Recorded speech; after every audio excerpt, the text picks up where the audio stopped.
history.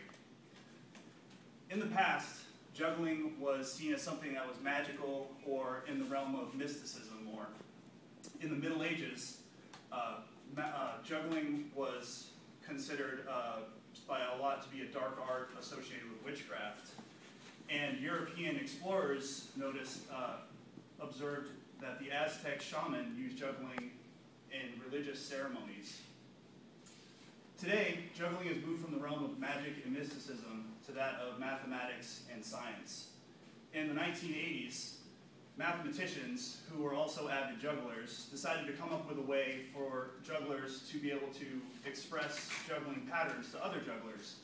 So they came up with something called site swap notation, which is a mathematical process or mathematical notation based on the beat or the rhythm of the ball that's in the air from throwing to catching. So depending on how long the ball is in the air, each ball gets its own notation. So therefore, like a musician reading music, a juggler can write down a notation, and then another juggler can read that notation and then do that juggling pattern. Science recently has also found that people who learn how to juggle actually increase their brain size. So today I'm going to be discussing the mental process that goes into developing these skills, and then giving an introduction on 3-ball cascade juggling, which is the easiest form of juggling and a good way to learn. So what is juggling exactly? Researchers at York University in Toronto have said that juggling is a complex task that involves a series of motor, perceptual, and cognitive skills. It involves throwing, catching, tracking the ball, the trajectory of the ball, and estimating weight and sizes of different objects that you're juggling. So how is it that we develop these skills? Well, for that we can look to Ackerman's 3-phase theory on skill acquisition. The first phase of this is the cognitive phase. In the cognitive phase, the learner is inundated with new ideas and has to formulate theories and procedures on how to learn this new skill. So as something like that. Once they've learned the basic procedure, then they can move to the second phase. The second phase is the associative phase. The associative phase is when the learner is proceduralizing tasks in order to improve success and to reduce error. So you're trying to basically streamline the process so that you can make it become more proficient at it. The final phase is the autonomous phase, where the skill becomes an automatic function. So you're no longer actively thinking about juggling, you just are doing it automatically.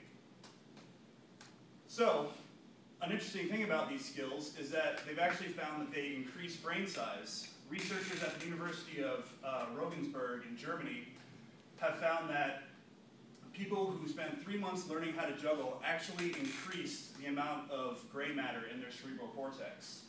So not only would you be the life of the party, but you'd also be the smartest person in the room, which is pretty interesting. So now that we've dealt with the science of juggling, let's go into how do you actually juggle.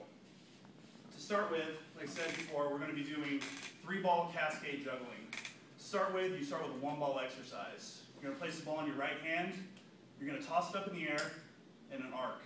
Now you're not going to do circles like this, you're going to do arcs. So back and forth, you want the ball to go eye level, and you want to be watching the top of the arc. You're going to practice this for a while until it feels comfortable going back and forth. Once you've done that, then you can move to the 2-ball exercise. Same thing, arc in front of the eyes, but when the first ball reaches the top of the arc, you toss the ball from your left hand in a smaller arc to your right hand. So then practice each hand going back and forth, throwing the second arc under the first arc, and releasing right before you catch. And this is probably going to be the hardest part of learning how to juggle, is learning how to release and catch in almost the same beat. Once you've practiced that for a while, you move on to the meat and potatoes of it, the 3-ball juggling. What you're going to do is 1 ball in your left hand, 2 in your right, 1 ball in the palm, and the other ball in the front held by your thumb, your forefinger, and your middle finger. Now, it's just like the 2-ball exercise to start, where you're going to throw that first ball, second ball, and then catch it. Just do that for a while to get used to grabbing that second ball in the front of your hand. So you're going to do that for a little bit. And once you get that down, then we start cooking with fire. Because you do that, and then you add in throwing the third ball. And then you're just keeping one ball airborne and just doing the two-ball trick over and over again. And that is how you do the three-ball juggling. So, let's summarize what we've gone over today. Juggling is not only an activity that has been amusing and mystifying people for thousands of years, but also we found that it can actually increase your brain size and improve your motor skill and various skills like that. So at a time when so many people seem to be getting more and more desensitized by video games and special effects, it amazes me that an ancient skill that involves merely two hands and three mundane objects can still stimulate the mind and stir the senses. Anyone have any questions?